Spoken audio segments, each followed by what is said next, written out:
Here we go to the reunion, 2016, number 9 in a series, My Darling Companion. We made it to the airport, Oakland, heading to Kansas City.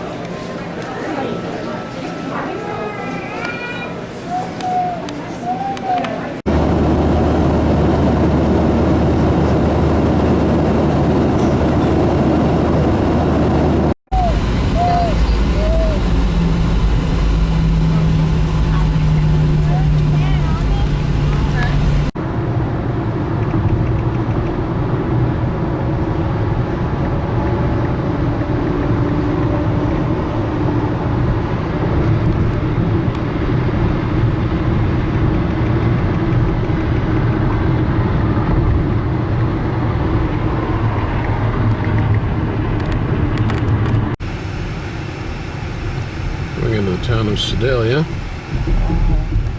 side of the State Fair.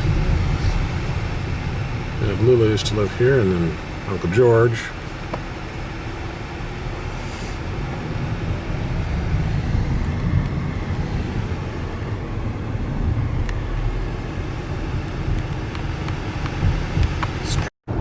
Well, we're coming into the thriving metropolis of Eldon, 4895 is the population. 4,895. Don't know if there'll be any marked changes as we come in. See if we notice anything different. Yeah, this donut palace is right where the old Grandma Hollenbeck house once stood. It's a little different.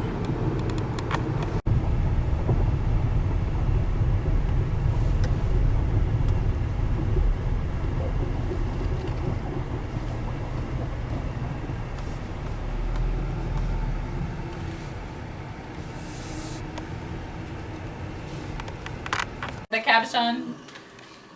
Right? Yeah, that's Rock, just it. Make sure I don't rock on his hand. Yes. Dude. You need a rescue operation there? Yeah. Let's call 911. I'll come and get you, okay? Sure, good seeing you, Dave. Yeah.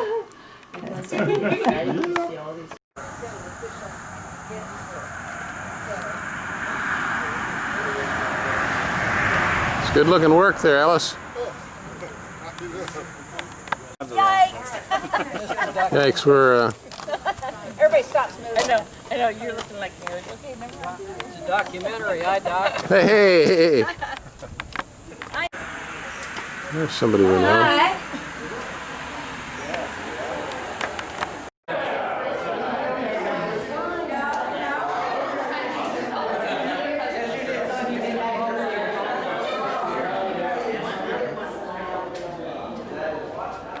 Once again, welcome everybody to the Jackson LA Family Reunion tonight.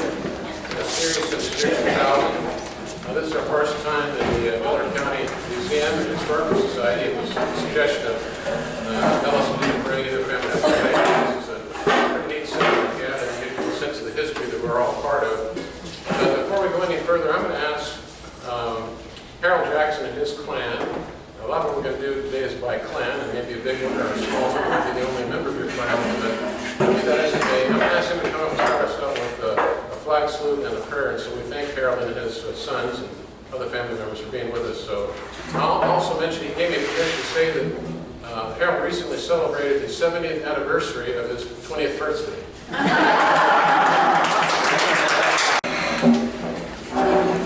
One thing I thought about the flag is because our country is being challenged in many areas. Some places you can pledge allegiance to the flag, but we can do it here. We're free to do it. Amen.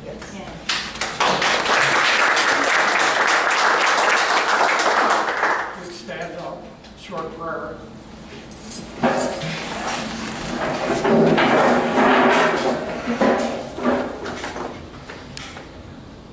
Our God, we thank you for this day, for all the blessings, for our ancestors, which you were dependent on God to guide them across the ocean, across the United States and to Missouri.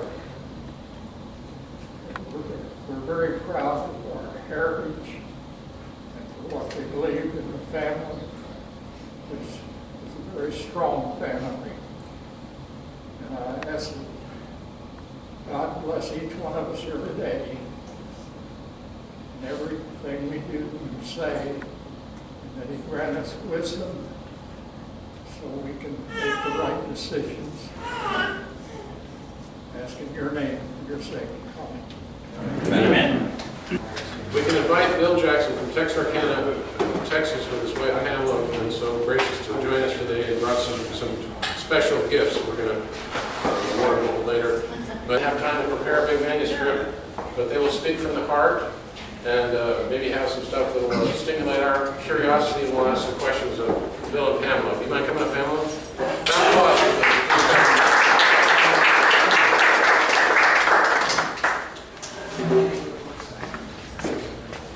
Well, I didn't have any idea what Howard looked like until I came across a very nice family in central Oklahoma who turned out to be descendants of the second child of Howard Jackson. And in a photo album that belonged to Elijah G. Jackson and also Nanny Etheridge, who was one of his daughters, was this picture first. I have to tell you, it was not identified, but everybody in that family, and they were having a family reunion when we finally went up there. Everybody in the family reunion says, this is Howard. Now, it was the very first in the book, and I will tell you that I have here, and at some point later on, when we have time, I'll be happy to share anybody who wants to know, because there are pictures that are on the back, multiple pictures generally, that identify 5 children of Howard Jackson in pictures. Now, my ancestor is Howard's oldest son, James R. Jackson. James R. Jackson died in 1862 over at Waynesville of the measles while serving in the Union Army. I don't have a picture of him. I have a picture of his wife. This is Emily. There are numbers of pictures of Emily floating around the family over in Collin County and several other different places, but there's a couple of very nice ones that are available of Emily. Now, Emily was left when Howard died. By the way, Howard was married twice to Henrietta first. She's on the tombstone, one side of the tombstone over at Big Rock, and then Surrenda McLaughlin. And I thought it was kind of humorous. There was no other deal in the paper other than this, other than it signified his marriage to Surrenda McLaughlin, and it says the ceremony was performed in the sheriff's office. No idea what that means, but I've got the articles. I'm You don't know if it was a satisfied. shotgun wedding or what. And of course, they're all 3 buried in one tombstone over at the Big Rock On 3 Church. sides. From what he has shared, you realize he's done a lot of research and he's got an able assistant, doesn't he? So I have a feeling that he could tell us more of the significance. But he has a book. It's a publication. He's an author. He had an article on Howard Jackson and they're explaining a little bit more about his history, and he's brought that as a gift. What does the book say again, Bill? The book is the volume 2, the history of Morgan County.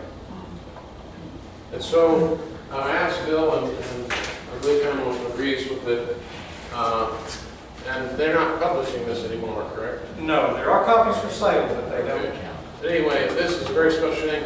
We have had a special host family in Eldon for many, many, many years.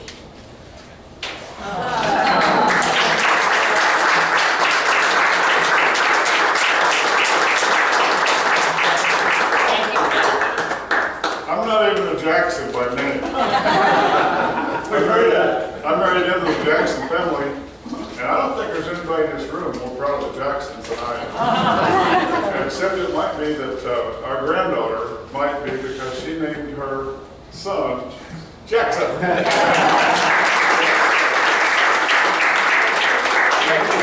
You know, this is his first Jackson reunion. This is the ninth one, was that? Ninth, yeah. And I've been fortunate enough, and Anita, or Jackie as I call her, we've been fortunate enough to be involved in any one of these, and there's no greater treasure on earth than the heritage we have through the Jackson family. And Larry lately was like me. He was probably more of a cheerleader for the Jacksons than anybody, or as much as, I should say, not more than, as much as anybody that had Jackson in their name. But that's just a tribute to the character and the heritage that the Jacksons have. And none of us should ever take that lightly, because it's a true treasure. It's a treasure that transcends this earth. And, Well, I think he could have said the same thing about himself. He wouldn't say it about himself, but he's a treasure. Thank you.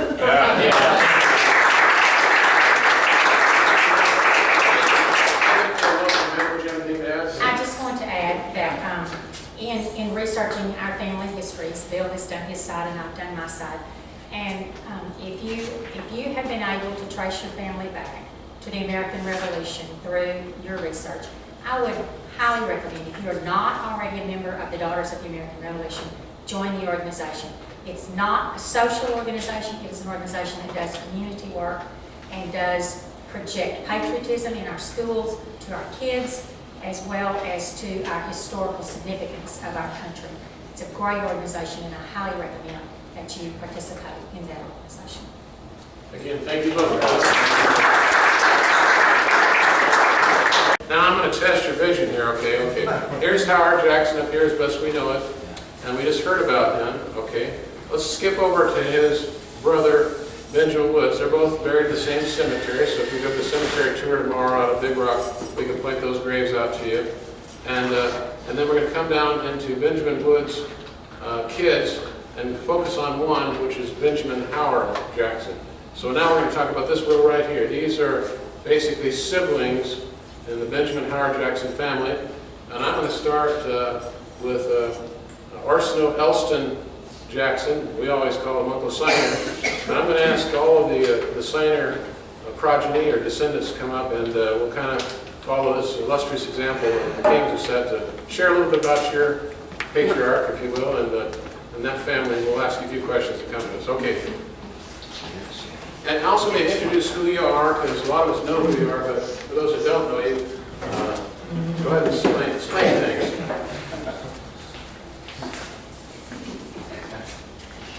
Okay, I'm Quinn Jackson, and my father was Ken Jackson, and my grandfather was Simon. And as my mother always said, Harold Dwayne Jackson. That's a South name, right? Yeah. You just figure that. But we kind of spent our great-grandmother was Mary Lamb, and she had by Benjamin Howard and one child, Simon. And we always wondered, and maybe everybody knows here, how did he get that name? That's an Italian name. Well, I guess that's the doctor who delivered. So Shabby's got a little Italian, so got to go along with the next part. This is Shabby. This is my sister's daughter, and this is Kaylee, and Kaylee is my brother's granddaughter. So she is a Jackson. And, Where do you reside, you folks? Pardon? Where are you folks living these days? I live in Fallon, Nevada, which is 60 miles from Reno. Shabby lives in Fallon, Nevada. And Katie lives in Elko, Nevada, out in the middle of the desert. It was nice to get here yesterday and see some irrigation come out of the sky.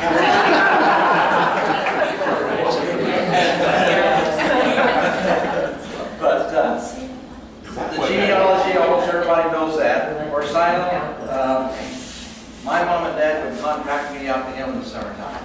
I guess for her benefit, whether I was uncontrollable or what. But I stayed with Orsino and Merle. They raised me every summer. And I have a few stories. Mary Lamb married Benjamin Howard. And we understand, John and I were talking this morning, I said, well, on the Lamb side, we understand that Mary had a sizable dowry. And it helped the farming, you know, when we started farming. And John said, well, I didn't know Howard was a gold digger. But talking to Grandpa Signer, as we call him, he had a wanderlust, and I guess I inherited that. I run away from home. I'm in my 70s, and I still run away from home. But he said at 14 years old, he lived here in Missouri. He was going to visit relatives in Oklahoma, right, on a horse, you know. And he said, Benjamin Howard gave him a $20 gold piece and a $5 gold piece. And I said, Grandpa, that had to be pretty scary. 14 years old, from here to there. Well, he said there was two scary things. He said, across the Wabash River, I'm sure that's the name that he called it. And he said, springtime was flooding. And he says, the horse swam, and he says, it was really scary getting across, made it. And then he said, the other part was scary. I didn't want to lose that money. That had to be a fortune back then, right? And another story he told me, living with him in the summertime, he said, we went to a rodeo. I guess he got me into that. And I was probably 3 or 4. He was born on the 4th of July, Signer was. My birthday is July 8th. They had the parade and the horses and stuff like that. And he said, grandson, he said, if you had been born on the 4th of July, they'd celebrated your birthday just like they do mine.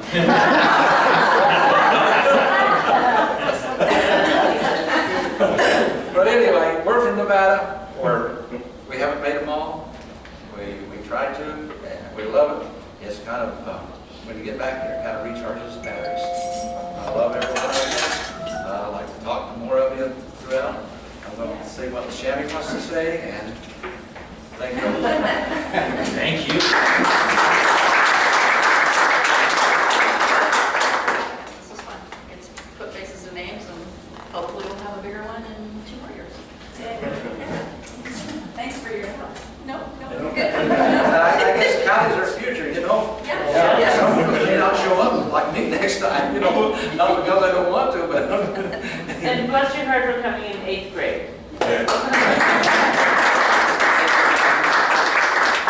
The next one here is, it's William Murray Jackson. So I'd like everybody that's somehow descended from William Murray, if you feel like coming up here and come on.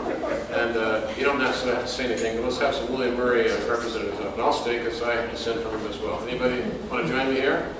We just stand up. Yeah.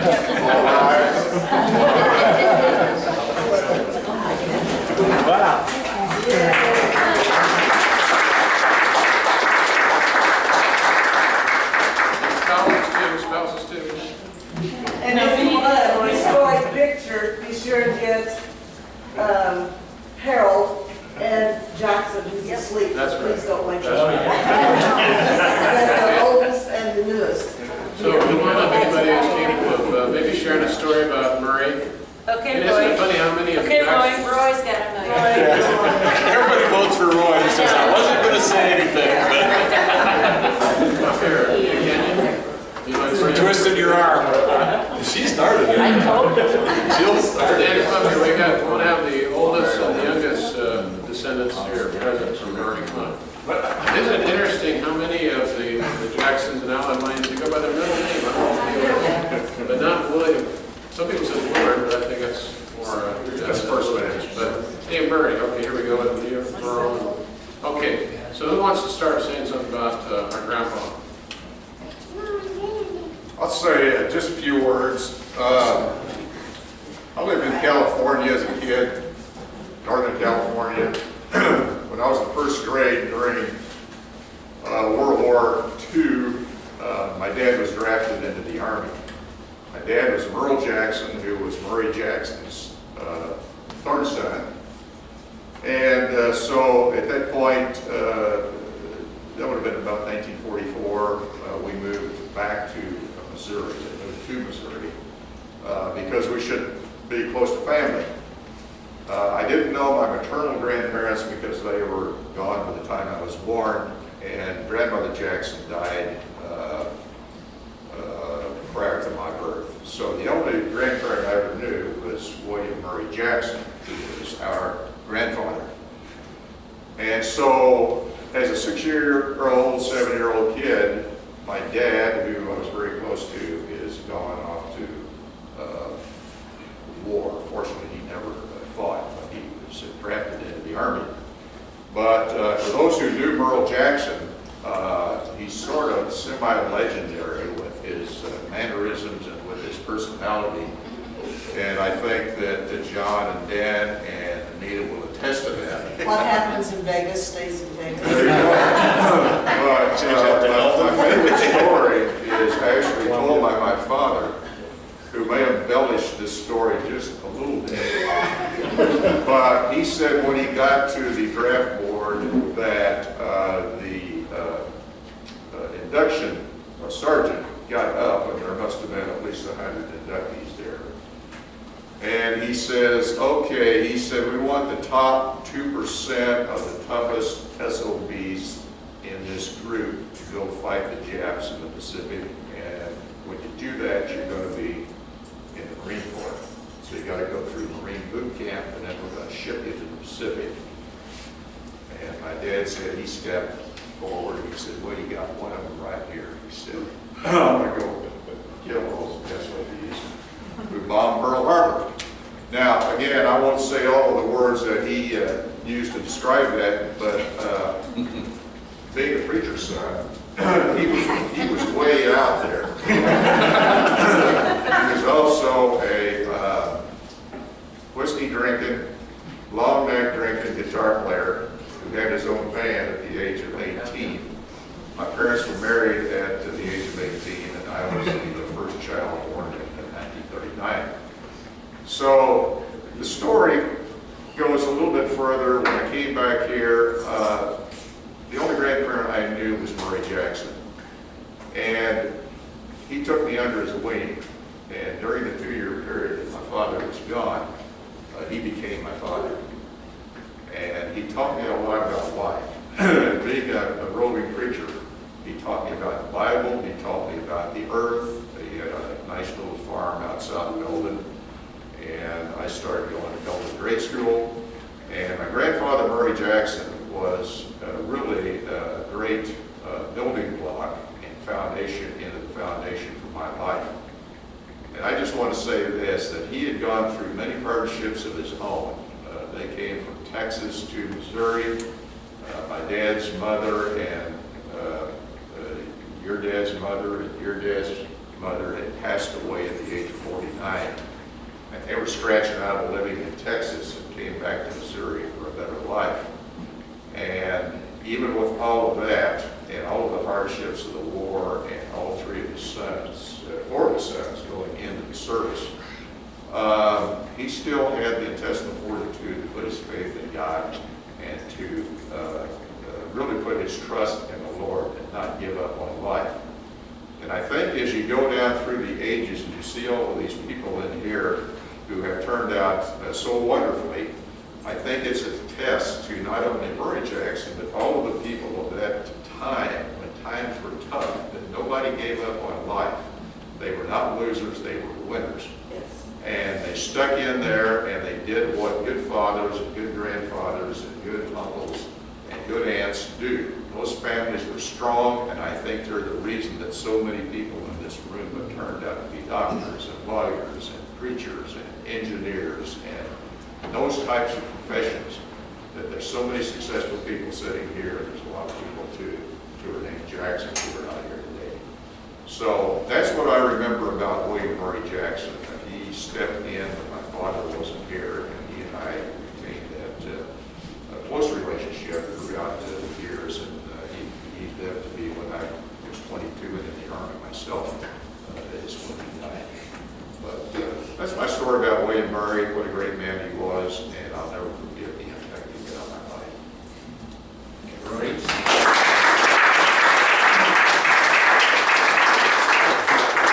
Well, it's a hard act to follow, because he's quite the speaker.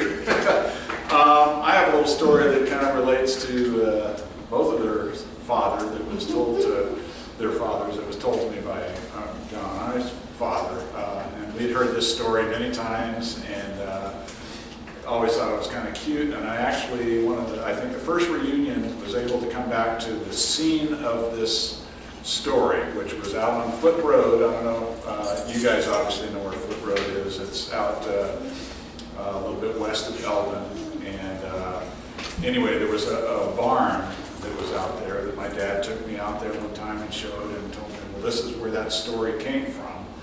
And what it was that, yes, Roy's dad was quite the scrapper, as I heard.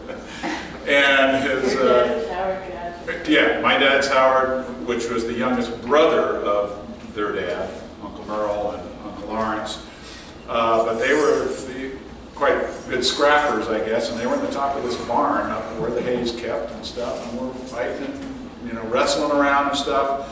And all of a sudden, Uncle Merle fell out the hay loft onto a fence down below on his back, like that. And oh my gosh, I can just imagine Uncle Lawrence looking out there like, where did he go? And he's laying there on this fence and falls off. So he goes, scrambles down there, races in the house, and gets their dad and says, oh, Uncle Merle's broken his back. It's just, yeah. So anyway, I'll make the story short, but Murray Jackson, my grandfather, their dad's dad, comes out there to assess the situation, and I guess by then I hear that Uncle Lawrence was feeling probably pretty guilty about what had happened, and also maybe a little bit faint about what was happening. So he's laying down there, and I guess Murray Jackson, their dad, goes over and says, "Get up from there, there's nothing wrong with you." Because Uncle Lawrence, it wasn't hurt, but he was the one that was famous. So it was just, that was the kind of deal. But yeah, they were quite the scrappers and stuff. So that's one of the stories. And another story I always remember of Eldon and Murray Jackson was at the old farmhouse there that, I don't know if it was the first or the second time out, but it was late 50s. I was not even a teenager yet. But there was, I guess, an apple orchard there next to the property, and had these long branches and switches. Well, I was a city boy. I'd never been on farms. Eldon, what's that? Farms, all this. But I can just remember him showing us that he, stripped off this switch and stuck this crab apple on the end of it, and we were able to throw it over the two-story house. And I just thought, as a kid, man, that was like a weapon. That's incredible. So, lots of stories, and I've got stories about Uncle Frank, too, and stuff, but I'll not take all your time, but I just thought I'd tell the one story about your... I don't know if I can say this without crying. I am so proud of our heritage and the stand that they took for God, family, and service. And we're a result of that. It is up to us to stand firm, be strong, pass this on to our children, our grandchildren, and praise God, our great-grandchildren they got back there. And that's why I want a picture of Jackson. Yeah. Because Jessica is proud of her family heritage to name her son Jackson. But anyway, I am proud to be a Jackson. My husband is proud to be Jackson. And I've got to say this, John and I are facing the same problem here. I had back surgery a year ago. My husband is a 5-star kick-ass nurse.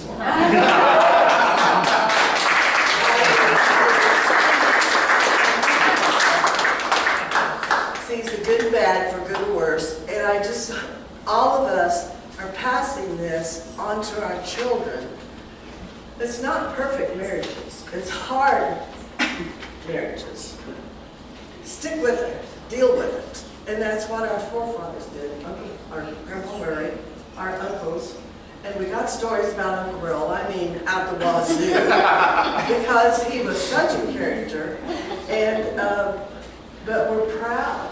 We're proud of our family and our grandpa. And I've got to talk about Aunt Anna a little bit.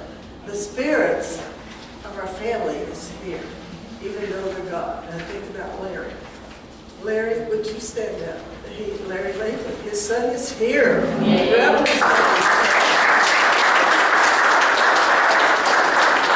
I know John's got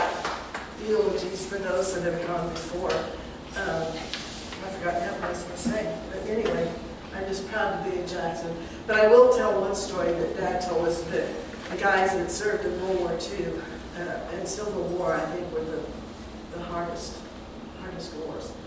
And Dad was an Army sergeant. They're tough.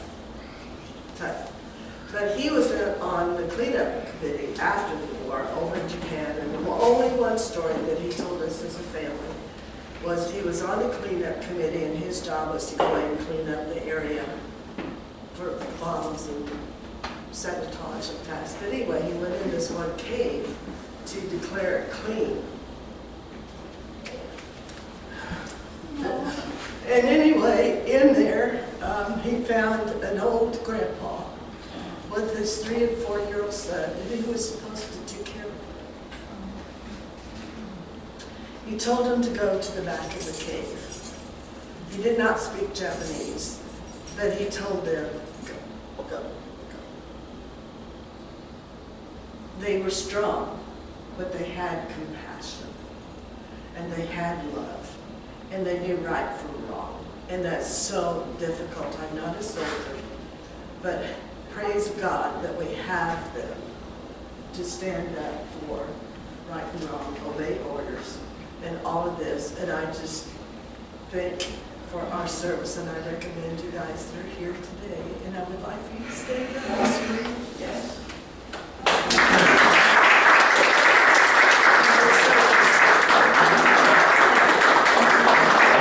I'm going to ask the next sibling in a row, James Frank, again, going by the middle name Frank more than James. Do we have the Frank Jackson group up here, and maybe do what you've seen us do or better? Okay. It's always Frank. And he went to Oklahoma to visit Orsiner, and he met my mother through Orsiner down in Oklahoma.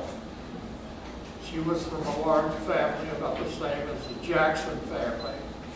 She had 6 sisters, 5 brothers. He married her, and she was a school teacher, and all of her sisters were school teachers. And came back to Missouri. And mentioned Orsiner, that's, I would go down and visit him when I was real small. He worked in the oil field, and I would ride with him. He'd go around to the oil wells and check to see if they were pumping oil. And I always looked forward to that summer trip. And I visited with my grandfather and grandmother McGee while I was there also. So that's the history of my dad's world. And we lived on the farm during the Depression. We weren't used to electrical lights or plumbing. We would ride the wagon to town on occasion. But I enjoyed the life on the farm. We didn't have much, but we survived. I have 3 sons, and they have their children here. They're like to introduce them. This is Michael, who lives in Indiana, and none of his children could be here today. And Chris, his 2 daughters are here, and his wife, Anna, and Kent, and his wife, Debbie, are here. Their 2 children couldn't make it. I don't think they did. So, they may have something to say. Just remember fond memories of this area. The strange thing is, I've never been to Tuscumbia, I don't think ever. And it's not that far from Elton, but we never came this way. And I can remember Martha Bayshore was a mail, worked for the Postal Service in Tuscumbia. That's about the only thing I knew about Tuscumbia. She was a neighbor of Frank and Ella's there, just down the road from the farm. But just have very fond memories of riding the train from Kansas City to California, Missouri. It was a big deal. I was able in summers to come down, and I think they got tired of trying to chase after me, so they put me on the train to the farm, get rid of me for a while and have a vacation of their own. But I had great memories of riding the train, and that was always a big deal and fun to do in the summer. Anyway, enjoyed being on the farm, but thankful that it didn't have a whole lot of connection with brothers. I think Aunt Lula was the main connection, Frank's sister, in Eldon, and of course his sister Naomi, Vernon, and actually Rick and his wife Cheryl came in for just a minute this morning. They live in Waynesville, but they had to leave for a grandson's birthday party. But anyway, those were the two. So I don't remember any of the boys, so it's really nice to be able to learn about some of that history and hear about Frank's brothers. So anyway, thanks for everybody that's put in all the effort that they put in, and especially John, but I know a lot of other people put in a lot of effort and praise. And anyway, thank you. Missouri side of, we lived in Kansas, on the Kansas side, but born in Missouri. How about Grandpa? What, Papa? Where were you born? Where were you born? Where were you born? In Eldon, Missouri. Oh. At home or in the hospital? They didn't have hospital. Yeah. Reading in the book last night about the Eldon and the Ozarks, and a person by the name of Weeks started the town of Eldon, or named some of the streets. And the doctor who delivered me was the Dr. Weeks. And I went to school and up to granddad, I think. And where was your I didn't dad? know that. Where was Michael Frank born? Where was your dad born? Where was he born? Probably in Missouri, North County. He lived on the old farm that was owned by Grandpa and Grandma Jackson. Farm called his wife. He did work move up the Murray. Up the Murray was a great carpenter. He built a lot. Several buildings. I remember watching him build a barn up there at Barnett. 5 minutes. It was interesting watching him. We had a lot of fun. He's met almost every Sunday. Grandma Jackson's house, just outside of Eldon, for dinner on Sunday. A large family that was very close. And played with all my children, my cousins. Most of, I think Lucille is the only one living now. We're the same age. Here's the picture you were talking about. I'll leave it up here. Ella's in the middle. I know you can't see it from back there, but a family portrait that shows all the daughters and sons. Just a wonderful picture. Yes, Ella's family. And I think that's Debbie, my wife Debbie, made an awesome presentation we're going to see later. And I'm pretty sure those are all in there, right? So we can see I don't know if I blown got up. the side in there. Okay. And Chris is my middle son, which lives in Springfield, Missouri. With his wife Anna and 2 granddaughters. Would you like to say something? Yes, I would. I am the middle son, Chris Jackson, father Harold Jackson, grandfather Frank Jackson. I'm probably the best behaved of these 2 guys.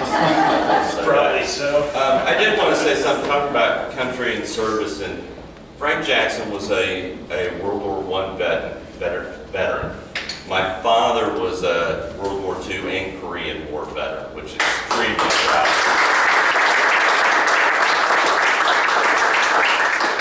One thing I did want to talk about Frank Jackson was when we were children, my mother and father would would send us to the farm to spend See, I wasn't 2 and 3 weeks. We grew up in Kansas City, so I always think we had the best of both worlds. I knew the city and loved it, but also the farm. We got to spend time on the farm.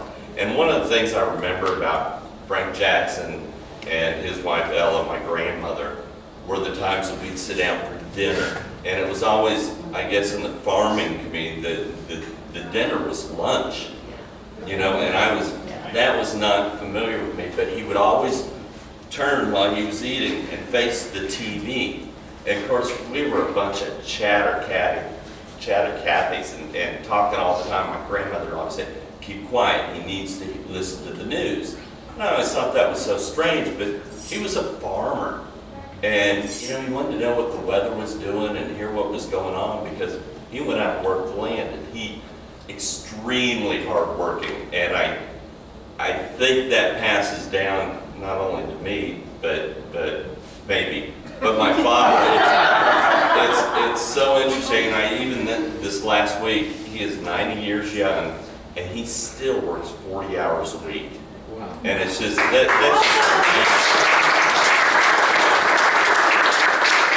one other thing I will say is a few years ago, I was talking about retiring, you know, how great that'll be, and I envision all these different things I want to do.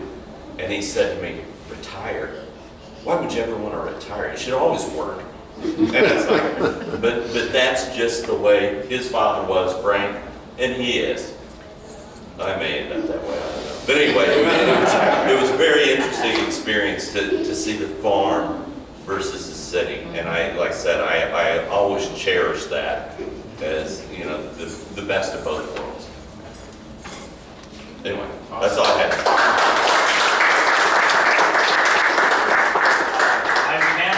My wife Debbie is here. I'm eldest son of Lois and Harold. My mom passed away in February of 1980, so we've been without her for a long time, but I would say most of the good stuff comes from her in terms of us boys. We were always getting our ears cleaned in the back seat on the way to church, and, you know, hold on, stand still, that kind of stuff. And so, anyway, great parents, Dad. You're an awesome father. Thank you.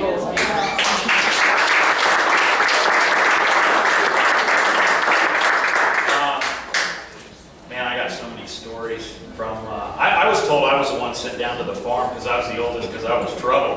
What I found out later is we all got sent down to the farm. We were all trouble, especially together, right? So one of the things I remember about my grandmother, both Frank and her did not talk a lot. And so I came from a family where we talked all the time. So when I came down to the farm, it was culture shock. And I was quite often told at the table, quiet down, quiet down. And there was only 3 of us at the table. Grandpa, and me, so it was like, okay. And so they were quiet people.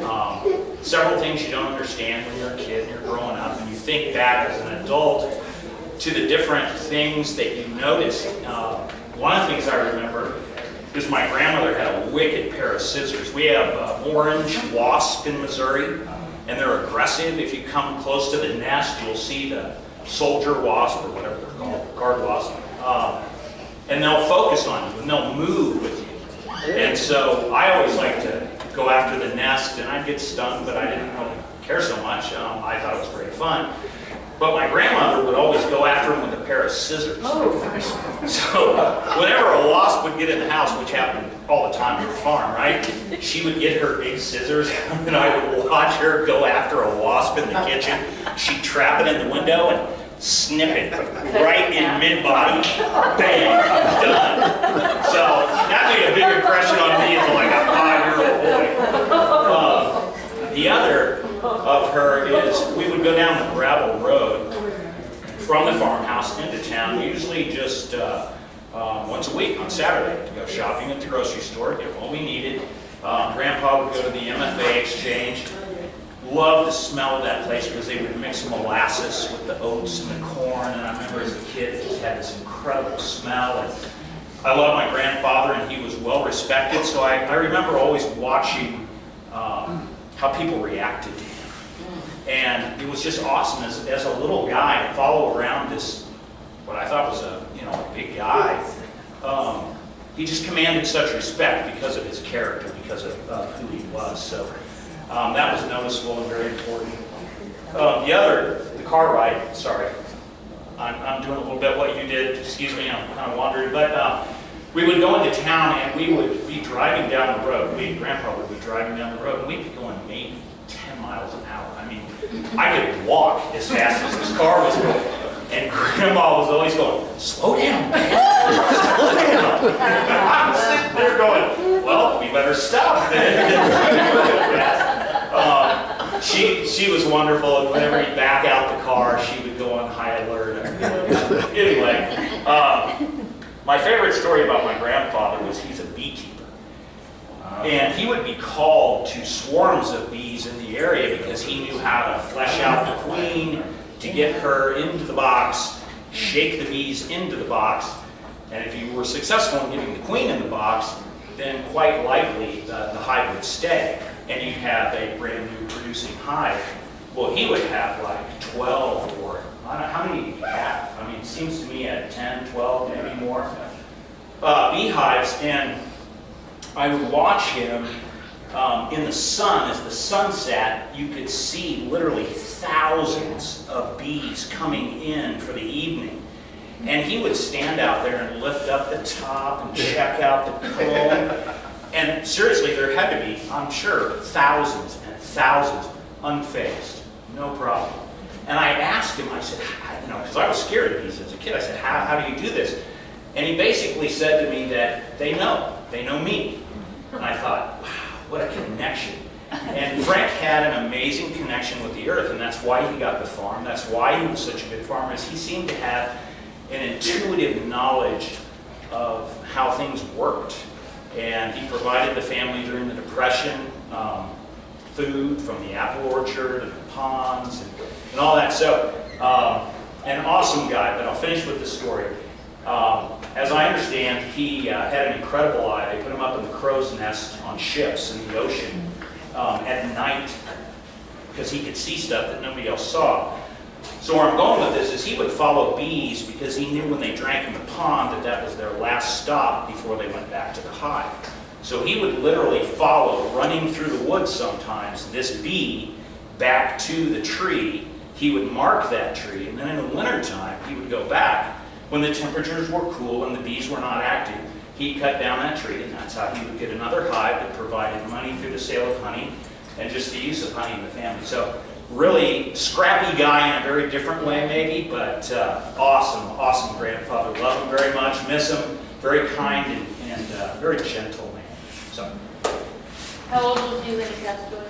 90, yeah. 96. 96, okay. Yeah.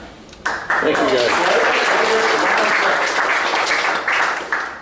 I have this story related to Uncle Frank and his grandkids here. I still don't know which one it was, or it was all. But they said they used to get sent down to the Grandma and Grandpa's farm to, get them out of the parents' hair and stuff. But I remember as a little kid, probably in like the early 60s, going to Uncle Frank's farm.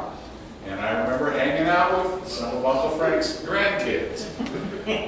And one of the things, it might even have started before running with the bulls over in Europe. These guys taught me, city boy, never been to farms before, to run with the hogs. And I think they were playing with me. They said, oh, see the hogs over there? So we'd climb this barbed wire, probably fence, and they'd have me race over to the hog over there, tap it, and then run back to the fence, and they're going, I bet you the hog's going to catch that like my little cousin did. It was one of these three.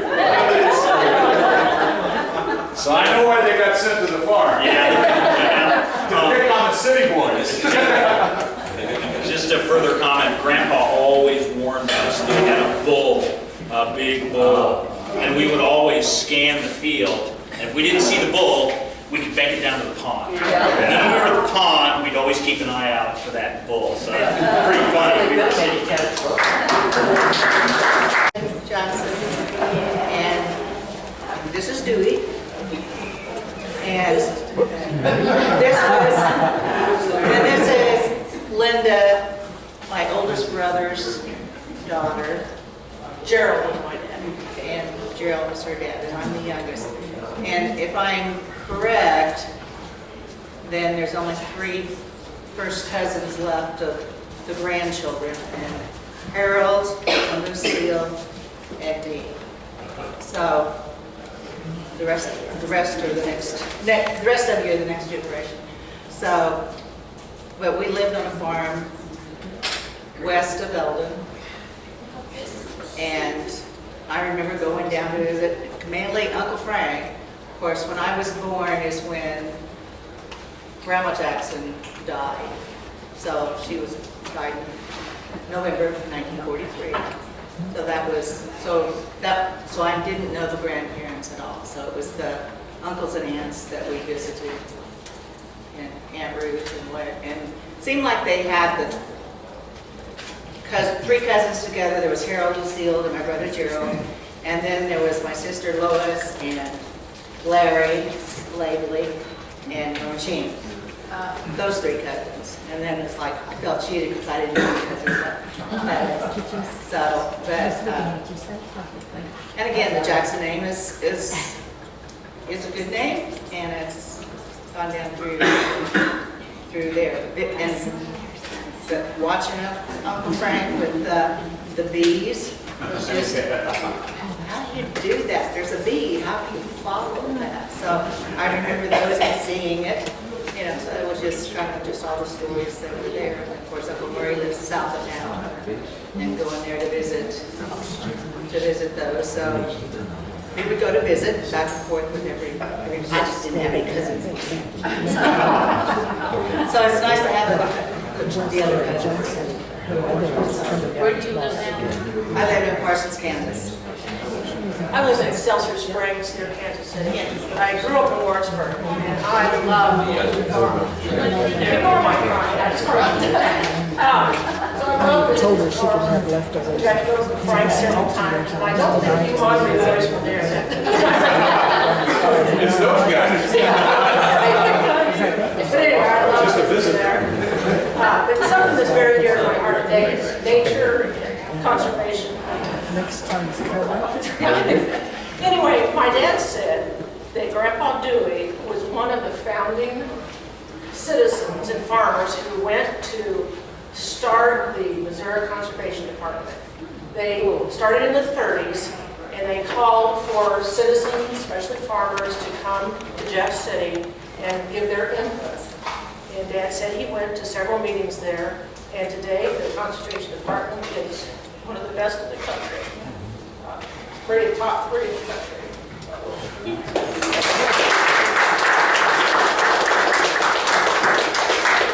Thank you very much. Okay, so we got another treat.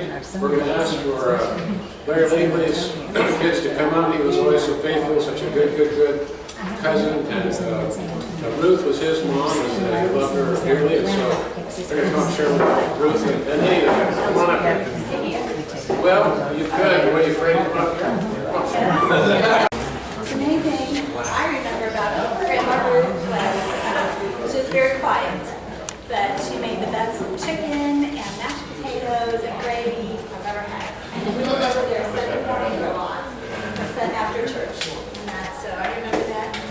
She has a locket there. Her husband was in World War I and World War II, so she raised Dad alone a lot. So they had a lot of time together during the Depression and all that. So she was an amazing woman.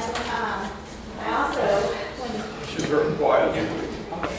after we lost Dad, I went through a lot of the family stuff, and I found out that she actually went to college at Stevens, and she was a junior. So for a woman of that age to go to university, I thought that was pretty impressive. And we didn't know about it. She never talked about it, you know, so it was amazing that she Didn't go online.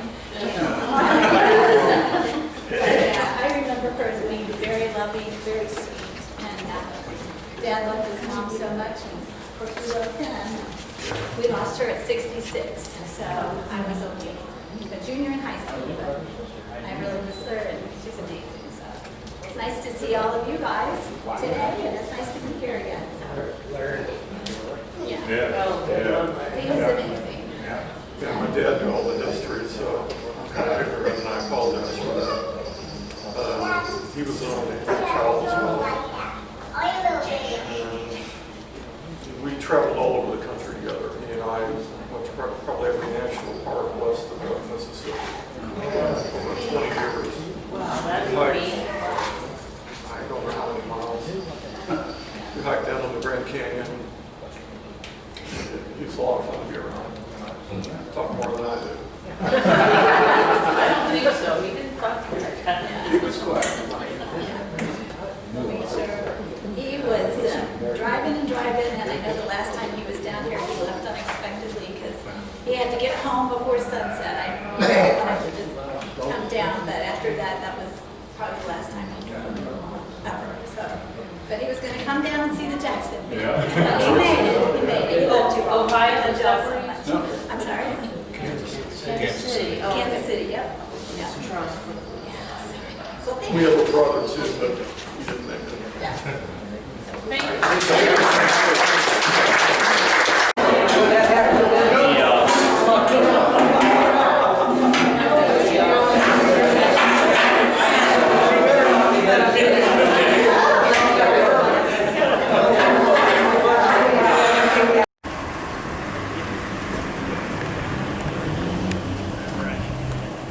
We were given to understand these were cabins. I don't know if they were slave cabins. Looks like they might have been.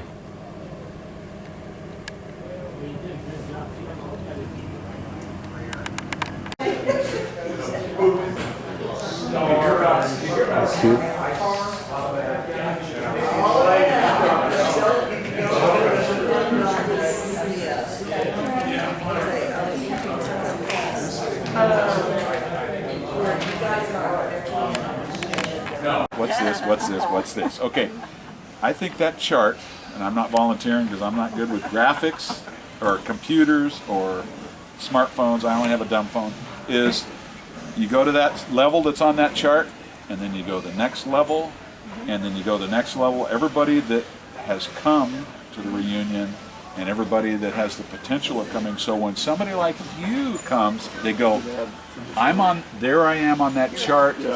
I'm vested in this thing now. So I see my name, and not just now you know how you're related to me or to him or to her, but you're also, I'm up there. That's me. And you see these pictures and stuff of all these old people, and you must be going, who the heck are all these people? Now, as a little kid, I came to this area as, an 8-year-old, and I remember Uncle Frank, and I remember Grandpa Jackson, and I remember stories my dad telling about your dad forever and ever, and my mom talking about the fishing stories over at Pyramid Lake and stuff. So I have all this stuff to relate to, but somebody of your generation is going, okay, this is going to be your first Eldon memory, I assume. And you won't remember who the heck I am, but you might, at the next reunion, I might be on the chart and you go, oh, I remember meeting him 2 years ago. I told Kaylee coming in, I said, I want you to remember one thing when you get here. I said, we're going back to Missouri, Lake of the Ozarks, the land of the hillbillies. I said, do not make fun of my relatives sitting around in their coveralls smoking their corncob pipes. When I went to Tennessee to my mom's relatives, I saw that kind of stuff.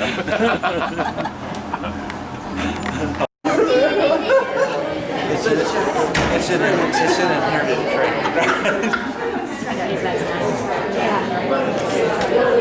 Here's some handsome looking people. Watch out.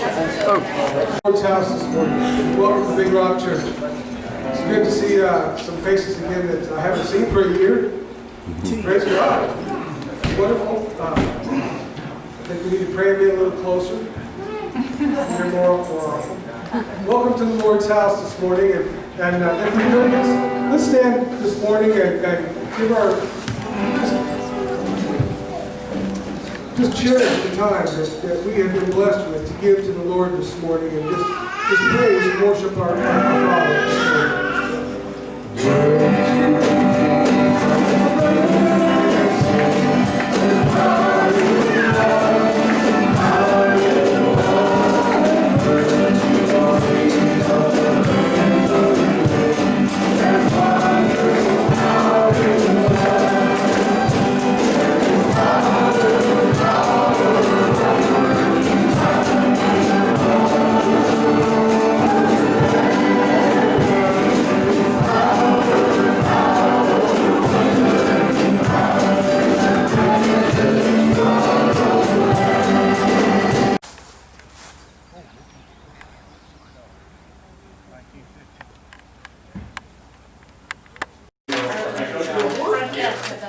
This is a new look. This is the do-it-yourself Union Book team here. There's the assembly room. And It's sticking here behind you. you're good. We need to warm it up? Not this one. Not this one. What is it? It's dessert. Oh, dessert goes over there. Okay, good. Bill King is going to ask the blessing. Most gracious Heavenly Father, we're thankful for all the blessings of the day. We're thankful for the opportunity to attend church together. As an extended family, we're thankful for this opportunity to dine together and further fellowship together in your name. We ask you to bless this food for the nourishment of our bodies and help us to walk in the way you would have us to walk. In Jesus' blessed name we pray. Amen. So I think we had probably close to 60 people there. I think we doubled their attendance today. You guys these? Yeah, we're gonna. And probably their offering. Oh, it was the fence I remember you guys having me climb over, and they were at the other end of that too. I'm not owning anything, but it's a great story. See you later. I just can't remember if it was all of you or one of you instigated it. I remember You ready to see it? Yeah, if you get out there, Everybody's on their own yeah, come around on. here. Okay, we got a big house. We're gone a lot, but if I'm there, you're welcome. And yeah, we can do a ride there or whatever. That's me. Is he doing his tourist feet? I don't know He's what. doing something, I don't know what. We don't claim him when he acts like that. We don't know who he is.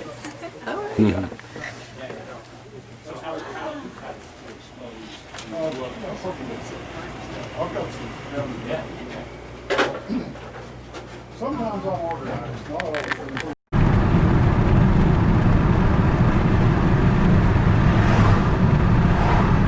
Here's the dam.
Well, we're catching all these different dishes here.